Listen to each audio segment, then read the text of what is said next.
Pertempuran Surabaya itu terjadi dalam dua fase. Fase pertama tanggal 28 sampai 30 Oktober yang Brigadir Malabi tewas di Jembatan Merah itu. Kalau tidak mau menyerah tanggal 10 tak hancurkan, dan itu memang betul-betul dilakukan sama Inggris karena kita tidak mau menyerah. Yang terjadi pertempuran besar 21 hari. Jadi pertempuran Surabaya itu tidak terjadi di satu hari tanggal 10 saja, tapi selama 21 hari sampai tanggal 1 Desember 45. Di Gedangan itu perang hancur-hancuran di sana itu. Bahkan meriam-meriamnya Republik itu dihajarkan ke tank dan banyak yang hancur. Di mananya sih monumennya? Yaitu Pak, relief-reliefnya itu sebenarnya monumen. Dan ini monumen Gedung Juang 45 Sidoarjo itu tertulis dan tercatat di buku monumen-monumen perjuangan di Jawa Timur. Dan ini adalah camp salah satu pertahanan marinir Belanda di Plumbungan. Itu ada tulisan Plumbungan tahun 46, Plumbungan Sukodono. Jadi mereka membuat pertahanan seperti ini, tentara Belanda di Plumbungan Sukodono. Ini pertempuran yang terjadi di Domus. Jadi ada satu orang Belanda yang marinir Belanda yang tewas di sana, itu dibantu sama teman-temannya. Ada beberapa yang terluka, itu kelihatan geletak, dua orang kanan kiri terluka ditembaki sama pejuang Republik. Dan yang dibantu itu orangnya sudah tewas, akhirnya dimakamkan di Kembang Kuning. Termasuk di alun-alun Sidoarjo itu pernah terjadi, ya kalau menurut saya memilukan ya, orang-orang Belanda itu dijajar di sana sama dia, ditembaki, ada yang dipancung dan lain-lain, disaksikan orang banyak di tengah-tengah alun-alun itu. Kemudian yang sekarang jadi BCA di dekatnya alun-alun itu kan ada BCA dan bank. Itu kan dulu ada rumah-rumah tua.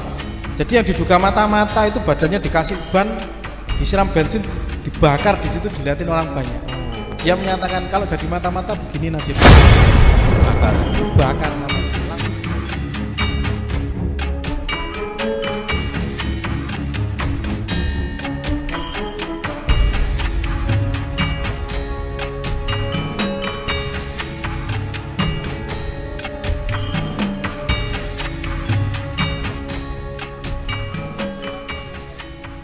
Saderengipun Om Zaki babar Sidoarjo Kota Pertahanan, cek adicara menika, adicara dalu menika mangke disiaraken kalian grupe Mas Alik.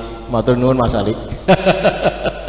Mas Alik niki sejak awal ngluri sejarah-sejarah memvideokan terus diupload melalui YouTube-nya. Nama Mas SMC Media Visitama. Nah, saya menikah derek untuk mengulang kegiatan malam hari ini bisa ditonton, di like dan dibagikan di linknya YouTube SMC Media Visitama. Menikah diberkati kalian Mas Ali. Kasih monggo Om Zaki.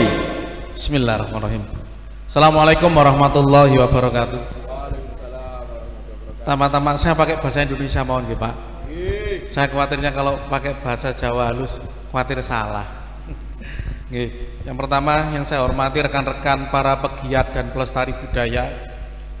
Yang saya hormati Pak Ari, Pak selamat ulang tahun, panjang umur, sehat, banyak rezeki, lancar karir Pak dan segala sesuatunya. Sebenarnya ini saya bahas khusus di masa revolusi untuk Sidoarjo, karena di buku yang diterbitkan Pak Win itu sebenarnya sudah cukup lengkap di era kolonial. Nah, cuman saya membacanya hanya satu lembar, itu pun bolak-balik yang membahas masalah revolusi di Sidoarjo. Yang sebenarnya di masa itu Sidoarjo itu punya kisah yang sangat luar biasa.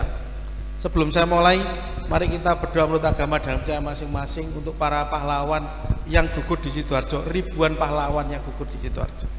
Al-Fatihah.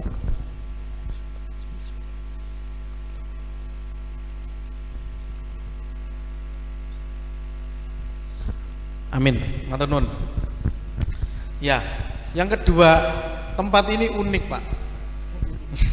Saya tuh lihat pertama kali, woi luar biasa, ada kapaknya apa ini, Cherokee India, ada pernak-perniknya pramuka, ada ular-ularan perang, keren tempatnya. Dan ini saya belum pernah menemui tempat yang seperti ini luar biasa. Di dalam ada kukri dan lain-lain. Ini koleksinya Pak Aryo. Luar biasa. Okay. Mulai dari keliling dunia sampai Nusantara. Nah ini oleh-olehnya. Cuma sayang sekarang pramuka itu kendor gitu.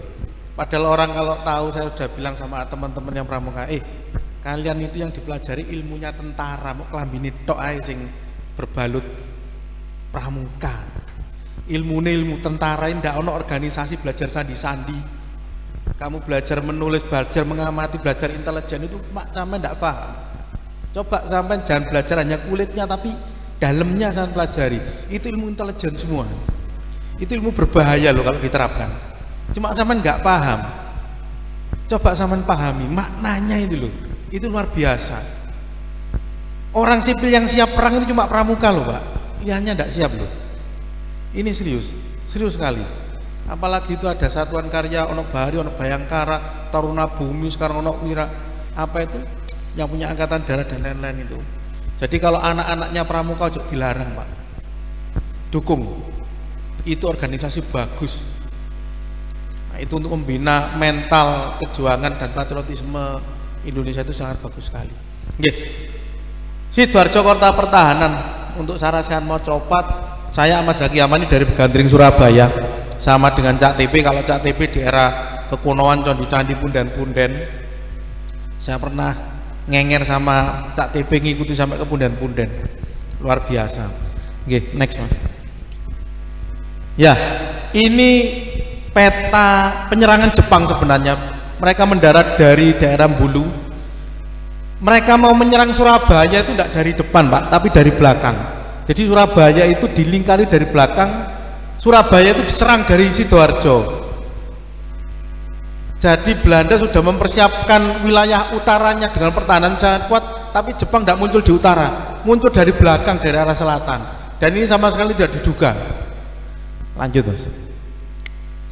Nah, kalau kita lihat itu pointer saya kok tadi habis, bahwa dari Porong sampai ke Sidoarjo, kekuatan besarnya Belanda itu yang pakai warna putih yang ada silangnya itu mundur ke Sidoarjo, dikejar terus sama tentara Belanda, tentara Jepang.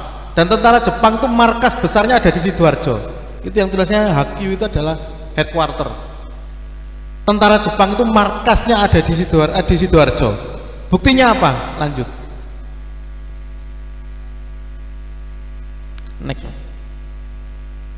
Nah, Tugu peringatan penyerahan Jawa Timur itu ada di Sidoarjo. Di depannya kabupaten, sekarang sudah dibongkar loh, luar biasa ya. Jadi Surabaya diserang, Jawa Timur diberikan kepada Jepang, itu di Sidoarjo. Tugunya tertulis dalam koran ini, tugunya ada di depan kantor kabupaten. Dan itu bertuliskan bahasa Indonesia dengan bahasa Jepang huruf kanji itu. Dan saya pernah ke sana tak lihat barangnya sudah nggak ada. Padahal itu sejarah besar bahwa Hindia Belanda, Jawa Timur yang katanya begitu luar biasa ditaklukkan tidak sampai 2 hari. Dan itu tugunya ada di Kabupaten Sidoarjo. Jawa Timur itu diserahkan sama Jepang di Sidoarjo, bukan di Surabaya. Nah, lanjut. Kemudian ini kalau ngomong cerita Jepang panjang Pak, tidak selesai. Loncat aja langsung ke pertempuran Surabaya. Pertempuran Surabaya itu terjadi dalam 2 fase. Fase pertama tanggal 28 sampai 30 Oktober yang Brigadir Malabi tewas di Jembatan Merah itu.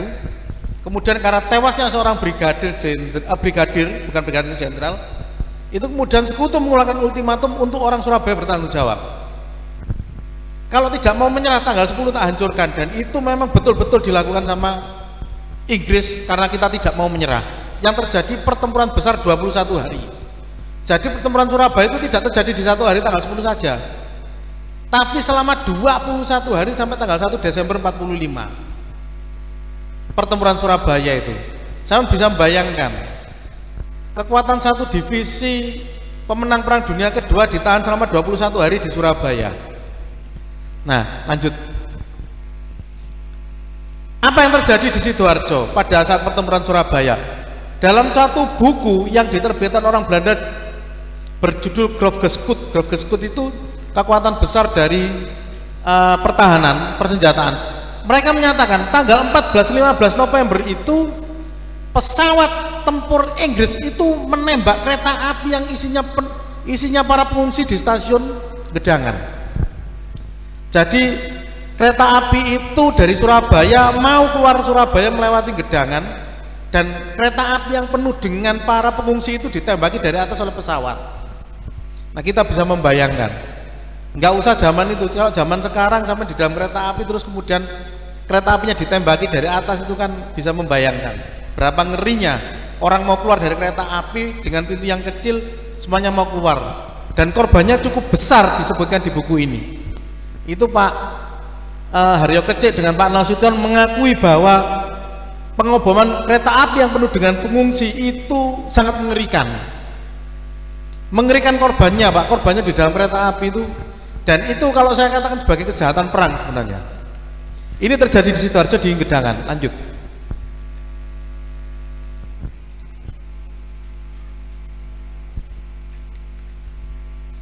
Ya, ini peta pergerakan bagaimana pejuang kita dipukul mundur dari Surabaya menuju ke arah Wonokromo, Waru, terus ke Gedangan, terus ke Buduran, kemudian ke Sidoarjo. Nah, arah gerakan mundur ini pertempurannya begitu besar sebenarnya, sehingga banyak monumen-monumen yang ada di Sidoarjo itu yang didirikan, dan itu tidak pernah dibahas oleh buku manapun yang ada di Sidoarjo.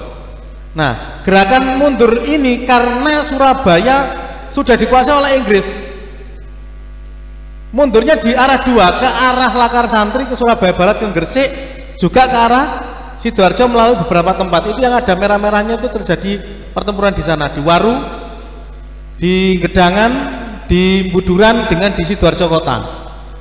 Nah, pertempuran cukup besar itu terjadi di Gedangan. Lanjut, Mas. Nah, ini sebenarnya di belakang ini ada gambarnya ini. Tentang perjuangan di Kabupaten Sidoarjo ada 7 yang tercatat. Di Gedangan, di Gedung Juang, di Wonoayu, Prambon, Sukodono, Buduran dengan Gedangan. Yang sebenarnya di Sukodono itu terjadi pertempuran besar. Sukodono itu direbut, diambil alih, direbut, diambil alih beberapa kali. Cuma tidak ada monumennya. Termasuk di Porong. Di Porong itu agresi militer Belanda pertama bulan Juli tahun 47, mulainya dari Porong, dan itu tidak ada monumennya. Padahal di situ terjadi pertempuran yang sangat besar, yang Belanda menulis pertempuran di Porong itu sebagai Porong aksi di Porong, dan itu tidak ada monumennya sama sekali di sana. Lanjut. Nah, ini monumen perjuangan di Gedangan. Kalau kita menuju Sidoarjo, di Gedangan di sebelah kiri ada monumen ini. Lanjut, Mas. Nah, monumen ini dibangun tahun 74 oleh Pak Wijoyo yang menjadi Pangdam, yang beliau juga turut di pertempuran Surabaya.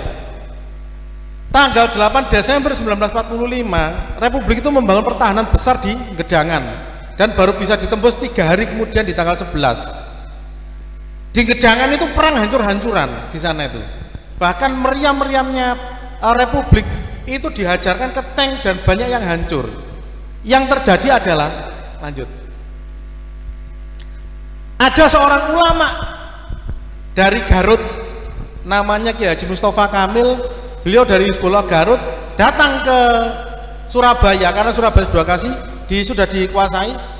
Beliau ada di Gedangan, bertempur di Gedangan. Tanggal 11 Desember 45 beliau gugur dengan 18 santrinya. Gugur dimakamkan di belakangnya Masjid Al-Hidayah, itu dekatnya perempatan. Di belakang sana dicari istrinya selama 10 tahun tidak pernah ketemu. Waktu istrinya tahun 60-an itu mau pulang ke Garut, mau pulang malamnya diimpeni sama Yai Mustafa Kamil. Ini makamnya ada di Makam Pahlawan Kusuma Bangsa Surabaya. Ada apa ibu kesini? Saya cari Abi. Loh, saya nggak di Surabaya, saya di Gedangan, terus hilang.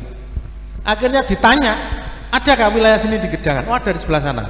Setelah istrinya ke Gedangan, kemudian beliau tanya, ada ndak ulama dari Garut namanya Mustafa Kamil yang gugur di sini?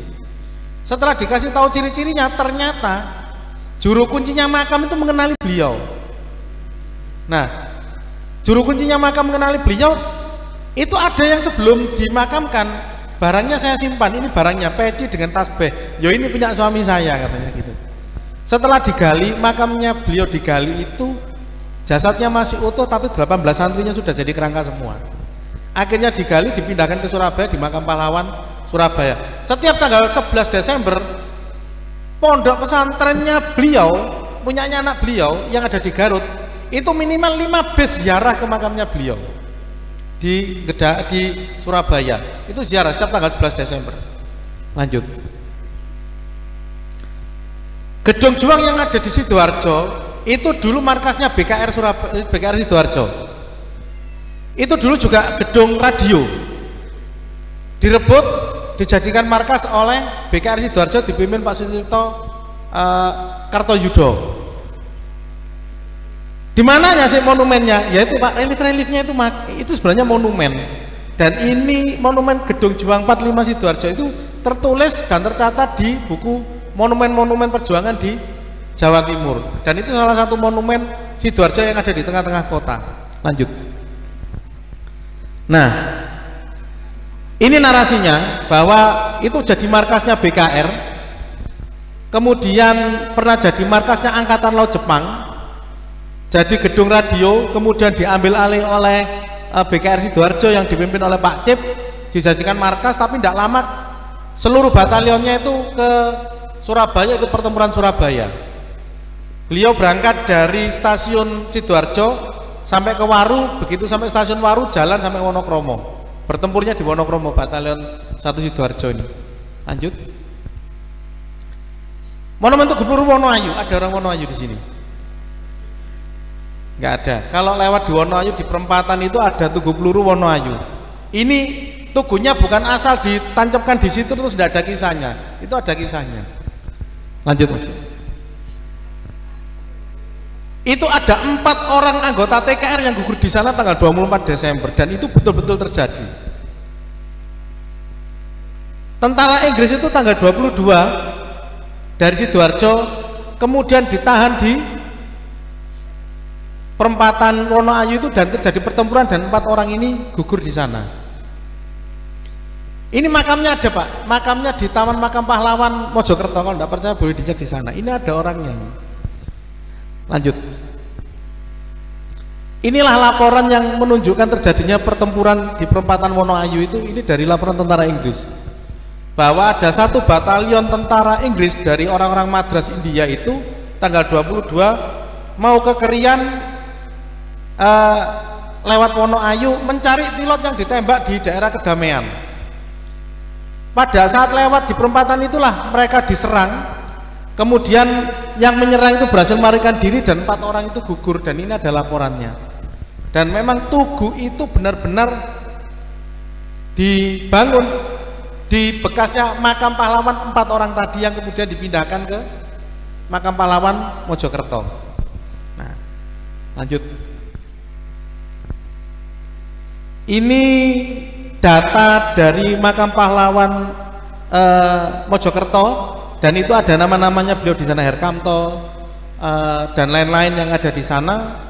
Nah, itu ada Pak Herkamto, ada Said Benu, ada Sumardanu dan itu adalah nama-nama yang ada di monumen Wonoayu. Nah, itu tanggal gugurnya juga sama. Nah, jadi kenapa kok jauh-jauh dimakamkan di Mojokerto, tidak di Sidoarjo? Mungkin situasi kondisi Sidoarjo masih belum stabil sehingga beliau dipindahkan ke Mojokerto. Lanjut. Nah, ini monumen perjuangan yang ada di Prambon. Lanjut. Dulu ada model monumen lamanya yang sekarang sudah dipugar.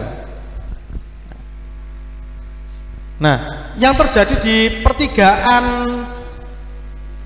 Prambon itu tadi yang sebenarnya tembus dari Wonoayu itu juga sama, terjadi pertempuran di sana. Itu tentara Inggris mau menuju ke Prambon, mau menyerang markas batalion 2 BKR Sidoarjo, ditahan di pertigaan itu. Dan itu juga melibatkan pesawat tempur untuk menembaki orang-orang yang bertahan di pertigaan itu. Dan yang di atas itu adalah laporan dari militer Inggris yang menyatakan bahwa terjadi pertempuran di pertigaan itu karena mereka akan menuju ke Prambon dihalangi, dan mereka menuliskan mereka melibatkan pesawat air strafing itu. Nah, selain menembaki orang-orang yang ada di pertigaan, mereka juga menembaki kereta api yang ada di Prambon. Loh, masuk ning Prambon ono kereta api. Bisa ditanyakan ke Mas Nevi yang ahlinya kereta api. Ya, lanjut Mas. Nah, itu monumen lamanya. Yang ini monumen barunya. Yang baru bagus sekali. Saya tidak tahu itu yang bangun siapa. Tapi yang lama juga lumayan karena mungkin kurang apa ya, kurang modern gitu, akhirnya dibangun bagus sekali dan modelnya juga bagus, tidak asal membangun. Lanjut Mas. Nah, ini foto udara pertigaan Prambon itu Pak, ini foto udara tahun 46. Nah, nomor 2 itu menara air Watu Tulis, nomor 3 jembatan itu hancur sebenarnya, nomor 4 itu pabrik gula Watu Tulis. Nah, itu ada kelihatan jembatannya hancur, itu dihancurkan oleh orang-orang pejuang dari TKR supaya tidak bisa masuk langsung ke Prambon, jembatannya dihancurkan. Itu jembatan dihancurkan, banyak sekali foto udaranya. Ini foto udara dari KIT-LV yang difoto dari atas pesawat tahun 46. Ya, lanjut Mas. Nah, ini di Plumbungan di Sukodono. Monumen perjuangan Ki Haji Nawawi. Lanjut. Nah, itu terjadi pertempuran, beliau bertempur dengan marinir Belanda. Yai Nawawi itu dari Mojokerto, beliau dari barisan Sabilillah. Pada saat beliau menyerang rombongan marinir Belanda, karena kekurangan senjata dan strategi serta pengalaman, akhirnya beliau dikepung, berhasil ditangkap. Kalau menurut cerita tuturnya, begitu ditangkap, lehernya ditusuk bayonet, orangnya ditembak. Nah, gugur di sana Yai Nawawi itu.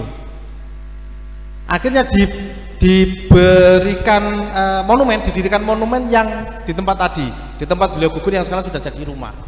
Sebenarnya ada di belakang rumah itu monumennya, tapi karena di dalam rumah akhirnya dibuatkan di depan supaya orang tahu kalau di tempat itu ada ulama besar dari Mojokerto yang gugur di Plumbungan karena bertemu dengan marinir Belanda. Lanjut Mas. Nah, ini beliau. Ini makamnya di Mojokerto. Jadi beliau itu sudah cukup sepuh tapi berani ikut bertempur. Nah, karena beliau sepuh juga, beliau basicnya bukan tentara, hanya niatnya adalah jihad fisabilillah, sehingga beliau berhasil dikepung oleh marinir Belanda itu. Beliau tetap melawan, karena dilihat dari jauh tuh beliau tetap melawan sehingga ditangkap. Karena tetap melawan akhirnya yaitu tadi lehernya ditusuk oleh bayonet sampai tembus itu, kemudian beliau ditembak, jatuh gugur di tempat yang ada monumennya tadi. Oleh santrinya kemudian diambil, diangkat itu malam-malam ditandu sampai ke stasiun Krian, kemudian naik kereta api sampai Mojokerto, ditandu lagi sampai ke rumahnya beliau daerah Gedek kalau nggak salah.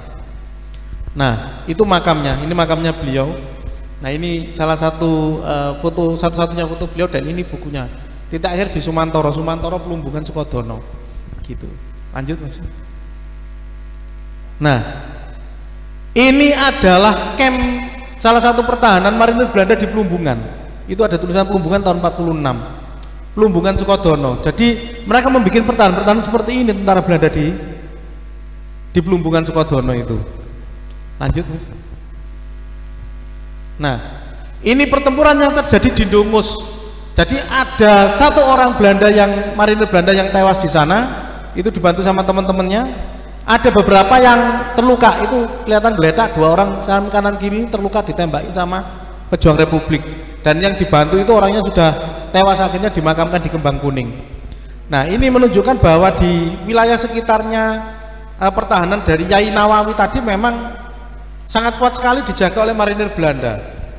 Nah, ini terjadi pertempuran 14 Mei 1946 di Plumbungan di Sukodono. Lanjut Mas. Omaku itu. Loh, omane Mas Juvendi. Dulu itu tempat gugurnya Kiai Nawawi. Yai Nawawi. Di belakang itu kan dibentukkan tugu segi, ya, kecil. Ya tuku peluru ya. Nggih, Nah, kecil itu. sekali itu. Gaenanku biyen nek mulai sekolah SD itu Om, goleki jangkrik sing ana iku lho Om. Ya, Apa jangkrik lemah itu? jangkrik lemah. Nah, jangkrik lemah kebon. Nah, itu. Bagus. Itu sebenarnya menunjukkan bahwa wilayah Sukodono yang ada perempatan bisa ke arah Sidoarjo, bisa ke Krian, bisa ke Gedangan, bisa ke arah Taman, itu punya nilai strategis yang besar. Itu dalam buku Rakyat Jawa Timur Mempertahankan Kemerdekaan itu dibahas bahwa wilayah perempatan Sukodono Ndungus itu direbut, diserang lagi, direbut, itu bolak-balik terus sampai agresi militer Belanda pertama itu baru dikuasai Belanda penuh.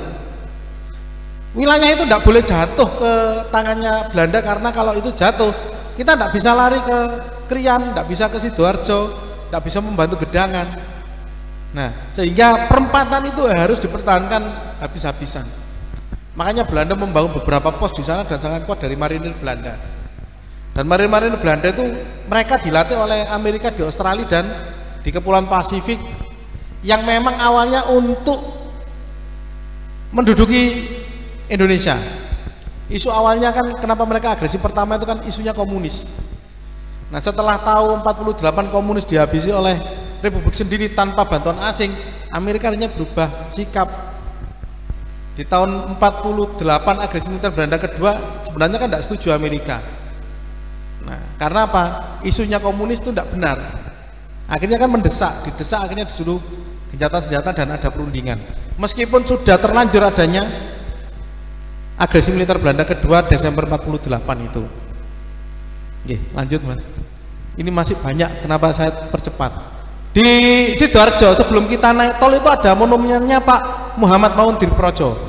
Beliau ini siapa sih? Sebenarnya tidak ada cerita khusus sebagai bupati atau apa di Sidoarjo. Beliau didirikan monumennya karena beliau komandan peta Sidoarjo yang markasnya ada di Buduran. Kalau jenengan ke Buduran tuh ada markas Zeni, ya markasnya di sana, bekasnya pabrik gula Buduran. Itu jadi markasnya peta dan beliau adalah komandannya. Pak Muhammad Maun Dirprojo ini gubernur Lampung dan pensiun dengan pangkat mayor jenderal. Lanjut. Kenapa beliau dibangun?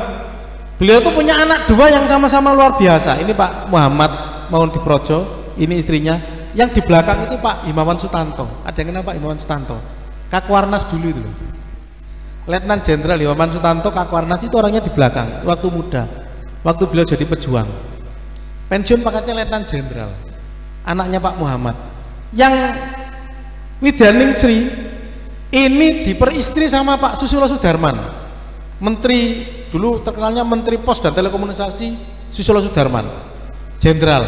Jadi dua-duanya, yang anaknya perempuan itu punya suami jenderal, yang anaknya laki-laki juga jenderal, Letnan Jenderal bintang 3, Pak Muhammad ini. Dan anak cucunya luar biasa, ada yang jadi Menteri Kelautan Pak Indroyono, anaknya Pak Susilo Sudarman itu. Nah itu Pak Muhammad. Nah, pahlawan nasional, dulu menjadi komandan batalion pembela tanah air di Sidoarjo. Lanjut. Nah ini narasinya beliau. Ya. Lanjut. Monumen Karangbong di Gedangan, ini tentang monumen terakhir. Ini dibangun monumen paling terakhir di Sidoarjo tahun 2013, mengisahkan adanya tentara Belanda yang menyerbu batalionnya Pak Seruji Hizbullah dan batalion dari Malang yang ada di Karangbong itu, yang melibatkan 15 orang pejuang itu gugur. Lanjut. Nah ini narasinya. Jadi 2003, 10 November 2003 di Desa Karangbong dibangun monumen oleh Ketua Dewan Harian Cabang 45 Sidoarjo Bapak Abdul Aziz. Nah, untuk mengenang perjuangan di era tahun 45, narasinya ada di atas. Itu terjadi di bulan Desember 45. Jadi mereka yang bertahan di daerah Karangbong itu diserang, termasuk batalonnya Pak Seruji yang dari Jember itu. 15 orang gugur di lokasi monumen itu tadi, yang sekarang sudah mepet dengan perumahan daerah Karangbong Gedangan. Dan itu monumen terakhir yang dibangun tahun 2003, yang setelah itu tidak pernah dibangun monumen perjuangan lagi di Sidoarjo, meskipun sebenarnya di Porong dan Sukodono itu layak dibangun monumen perjuangan. Dua Kisah Poron dengan Sukodono itu kalau dituliskan luar biasa. Cuman ya itu tadi di buku yang diberikan Pak Win itu tidak disebut sama sekali tentang monumen-monumen ini. Ya, lanjut. Nah, ini Pak Seruji yang dari Jember, pasukannya beliau ini yang gugur. Dan kemudian beliau ini gugur di Karangkedawung, Jember, tanggal 9 Februari 1949. Pada saat beliau mau pulang ke daerahnya, jalan kaki dari Blitar sampai ke Bondowoso itu 51 hari. Jadi kurang 2 hari nyampe di tempatnya di Soco Pangepok di Bondowoso sebagai basis gerilya. Di daerah Karangkedawung setelah beliau turun dari gunung, istirahat, makan pagi, diserang sama Belanda, gugur dengan Dokter Subandi yang namanya diabadikan di Rumah Sakit Jember, Letkol Dokter Subandi itu. Nah, ini Pak Seruji. Ya, lanjut Mas.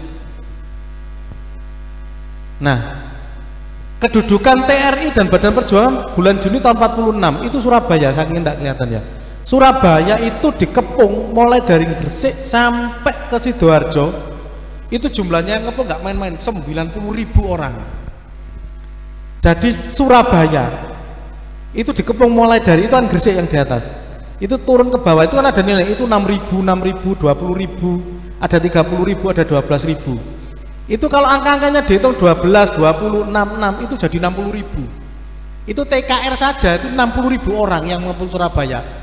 Nah terus Badan Perjuangannya berapa? Badan Perjuangannya ada 30.000 yang ngepung Surabaya itu bulan Juni tahun 46. Artinya yang ngepung Surabaya itu ada 90.000 orang. Posisi terakhirnya kalau di wilayah sini ada di Sidoarjo. Jadi kenapa Sidoarjo kota pertahanan? Karena dari Sidoarjo lah mereka akan masuk ke Surabaya, akan menyerang, tapi tidak bisa. Sidoarjo itu kalau tidak dikuasai sama Belanda atau Inggris itu percuma. Karena Surabaya akan tetap diserang pakai meriam dan lain-lain, nyusup-nyusup dari Sidoarjo. Maka itu Sidoarjo itu diserang selanjutnya dan semuanya dipukul sampai ke batasnya Porong. Lanjut Mas. Nah, ini pertahanannya. Itu kalau kita lihat bahwa di situ ada angka-angka dan itu kedudukan meriam dengan meriam anti serangan udara itu. Jadi kalau ada pesawat dari Sidoarjo itu bisa nembakin. Ini Sidoarjo kota. Di Sidoarjo kota itu ada 2.500 itu loh tulisannya. Ada 2.500 pejuang yang bertahan di Sidoarjo. Nah, itu bergeser sampai Wonoayu, Popo itu ada 350 dan lain-lain, itu jumlahnya banyak. Nah, itu Trosobo itu tidak ada. Jadi Trosobo itu sudah masuk wilayahnya Belanda pada saat itu. Daerah sini itu. Trosobo, Legundi, ada Diorejo. Nah, di Krian itu ada 1.000 orang. Nah, itu. Balungbendo ada 300. Di Perning daerah Mojokerto itu ada 2.500, di Watu Tulis ada 500 orang. Nah, jadi itu jumlah pejuang yang bertahan mengitari kota Surabaya di wilayah Sidoarjo. Lanjut Mas.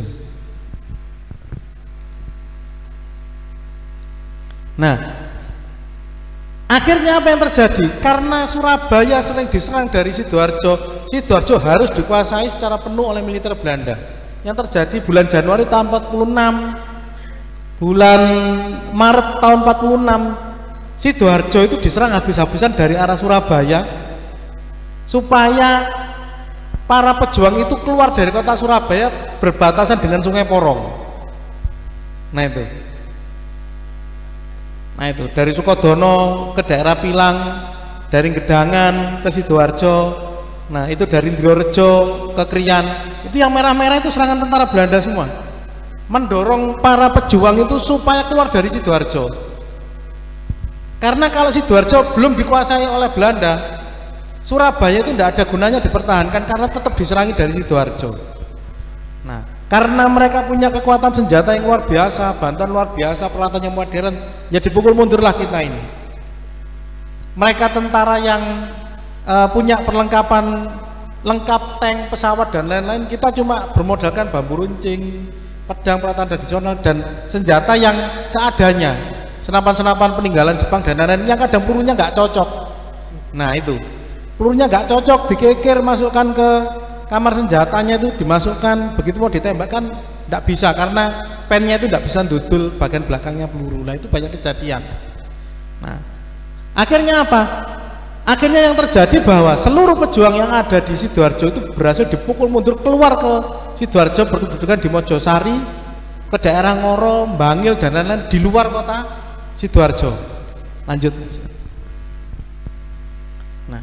Nah ini akhirnya kan berhasil didorong semuanya, itu kan bersih, Kerembung, Porol dan lain-lain bersih. Nah bertahannya di daerah Mojosari, di daerah Ngoro, daerah Gempol, daerah Bangil, keluar semua dari Sidoarjo sudah. Pejuang kita sudah nggak ada di Sidoarjo, hanya sedikit saja. Semuanya didorong keluar Sidoarjo. Namun apa yang terjadi? Setelah Sidoarjo dikuasai, akhirnya para pejuang itu balas dendam. Balas dendamnya itu luar biasa. Pintu air yang ada di Lengkong, Mojokerto yang dekat dengan Mirit itu diledakkan. Pintu air Lengkong itu diledakkan sehingga air masuk ke arah Sidoarjo itu luar biasa, tidak bisa dibendung. Yang terjadi banjir besar mulai dari Tarik sampai masuk ke kota itu tingginya 1 dada. Dan itu tanya sama mbak-mbak jenengan, tahun 47 mbak, bulan Maret ada enggak banjir besar? Itu Sidoarjo kota 1 dada. Buktinya apa? Peta ini. Lanjut maju. Nah ini daerah Watu Tulis, itu lihat airnya segitu banyak itu. Ini Watu Tulis ya, itu Watur Toren, ini pasar Watu Tulis ya, itu kan menara air Watu Tulis. Itu sama lihat banjirnya sebegitu banyak. Itu yang terjadi di Watu Tulis, Krian, Prambon, sampai daerah Tarik, sampai masuk ke kota Sidoarjo. Jadi konon kota Sidoarjo ada fotonya itu orang sudah airnya itu 1 pinggang. Dan itu yang terjadi bahwa kegagalan panen, penyakit menular, listrik mati, tebunya busuk, pabrik gula berhenti beroperasi. Dan ini yang ditakutkan tentara Belanda sebenarnya, militernya. Paceklik besar-besaran karena Sidoarjo jadi lumbung padi. Akhirnya tanaman padi semuanya membusuk dan militer Belanda yang ada di Surabaya itu mengkhawatirkan terjadi kelaparan, penyakit menular dan lain-lain. Itu banjirnya segitu gara-gara pintu air Melirip itu, Lengkong itu diledakkan oleh para pejuang. Airnya masuk itu tidak bisa dibendung. Nah yang terjadi pada saat mau membetulkan pintu air yang ada di Lengkong itu diserang dari Mojokerto, ditembaki meriam dari Mojokerto. Jadi marinir Belanda yang mau menambal itu tidak bisa, mau diserangi meriam terus dari Mojokerto. Dan Mojokerto bulan Maret diserang sama Belanda, seluruh pejuang akhirnya lari ke Jombang, yaitu baru aman, pintu air itu bisa diperbaiki. Lanjut maju. Nah ini nggak kelihatan, itu banjirnya itu sebenarnya kalau ini. Nah itu banjir yang di arsir-arsir itu mulai dari Lengkong, Tarik sampai Porong, Watu Tulis, itu sampai ke daerah Porong itu banjir. Dan banjir itu sudah masuk ke Sidoarjo sudah 1 pinggang. Dan itu ada kesaksian mbahnya teman saya Mas Agung, orang Wonoayu, itu sampai ngungsi ke Kediri karena rumahnya banjirnya daerah Wonoayu sudah 1 dada banjir. Itu karena pintu air Lengkong diledakkan. Nah itu caranya pejuang membalas dendam Sidoarjo dikuasai. Ya udah apa-apa Sidoarjo dikuasai, pintu airnya tak ledakan. Dan karena ledakan itu akhirnya yang terjadi Sidoarjo itu banjir baru surut 3 bulan. Tanaman padi busuk, listriknya tidak bisa menyala, terus tebunya busuk, pabrik gula tidak bisa beroperasi dan lain-lain. Cadangan gula itu tertimbun air yang di bawah sudah rusak, di atasnya loh itu kan kayak kapiler itu. Akhirnya gulanya, timbunan gula itu rusak semua karena banjir. Dan itu menurunkan komoditas yang akan dijual oleh Belanda keluar. Lanjut. Ya, selesai. Terima kasih. Oke, tepuk tangan kagum Om Zaki. Wah, ternyata lebih ngeri lagi ya Om. Ya, jauh. Nah, jadi kenapa kolonial tidak saya bahas secara detail, termasuk Sapa Sarip, belum termasuk Sabarudin Macan Sidoarjo itu ya tidak saya bahas di sini karena terlalu panjang. Jadi ada seorang pejuang bernama Sabarudin, mungkin mbah-mbah kita yang orang Sidoarjo begitu ngerti Sabarudin mesti waduh kejem. Nah, jadi Sabarudin itu pejuang yang banyak menghabisi orang-orang Belanda karena dia beranggapan bahwa mereka-mereka itu akan mengembalikan pemerintahan yang ada di Sidoarjo. Nah, termasuk di alun-alun Sidoarjo itu pernah terjadi, ya kalau menurut saya memilukan ya, orang-orang Belanda itu dijajar di sana, sama dia ditembaki, ada yang dipancung dan lain-lain, disaksikan orang banyak di tengah-tengah alun-alun itu. Kemudian yang sekarang jadi BCA di dekatnya alun-alun itu kan ada BCA dan bank. Itu kan dulu ada rumah-rumah tua. Jadi yang diduga mata-mata itu badannya dikasih ban, disiram bensin, dibakar, di situ dilihatin orang banyak. Dia menyatakan kalau jadi mata-mata begini nasibnya. Dibakar ya? Dibakar sama dia, langsung dibakar. Dan itu dicontohkan di depan orang banyak, akhirnya yaitu tadi. Makanya dia disebut sebagai Macan Sidoarjo. Nah, karena tindakannya brutal dan ngawur, termasuk dia noni Belanda itu diambili, terus habis itu ada yang hamil dan lain-lain, dibawa ke Pacet dan lain-lain, akhirnya tindakannya dihentikan, diserang sama polisi istimewa, meskipun sama-sama pejuang kami, dia meresahkan Sidoarjo, dan itu tidak pernah dibahas di buku sejarahnya Sidoarjo. Sabarudin ini. Kalau Sarip memang basicnya orang mengatakan pahlawan, yang sebenarnya beliau rampok. Nah, itu aja. Terima kasih. Wah, pokoknya tepuk tangan kagum Om Zaki sepindah malih. Ternyata mulai zaman sejarah klasik Tara Sidoarjo gitu ya Kang ya. Gitu.